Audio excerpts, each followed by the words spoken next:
think I just blew my own mind. Today we're talking about Cold Harbor, the project that Mark S.'s Innie is working on. If you don't want any spoilers for Severance Season 2, save this video and come back later. Okay, so here's what I've been thinking. We know Mark S. works at Lumen and he's working on the Cold Harbor project and that it's really important to Cobell. And now, as of episode 5, Trojan Horse, we know from Mr. Drummonds, it's really important for this project to get completed. Mark is now at 85% completion with the project. Mr. Drummond says it is going to change the planet. I've been racking my brain the last couple days wondering what could be such a big project in a small office environment that would mean so much to the world. And then it hit me, Gemma did actually pass away in that car accident, and Cobell was there to take her back to Lumen to perform the severed procedure on her, to bring her Innie to life so that the body could sustain itself. And so while her Innie is alive giving wellness sessions to the other Innies on the severed floor at Lumen, she is not actually alive as an outie at all, but her Innie is alive and preserving her body for her.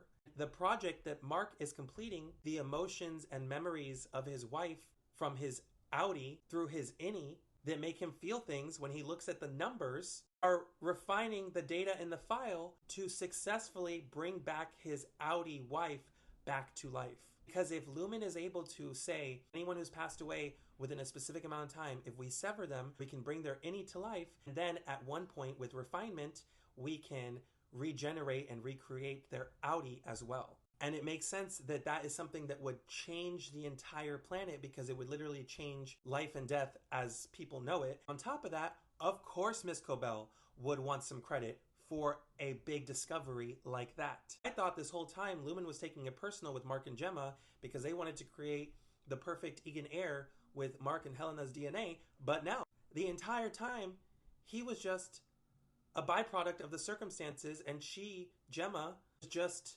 there and convenient for Lumen to start this new experiment on. And when Dr. Ragabi said in this week's episode in Mark's basement when she was going through Gemma's belongings, she mentioned that in the town of Kier there are a lot of people that secretly work for Lumen. It's very likely that they are aware that this procedure could change that industry as a whole. What if when Mark gets to 100% completion, it actually revives his wife's outie and then they reunite them for the first time because Lumen loves to do horrible things like that. I just had to share this theory with you guys because I just put some things together and I was like, wow, I didn't ever think of it that way. It just feels like this makes the most sense to me, and so I wanted to share it with you guys. Let me know what you think about it in the comments below, and if you're excited for next week's new episode of Severance Season 2.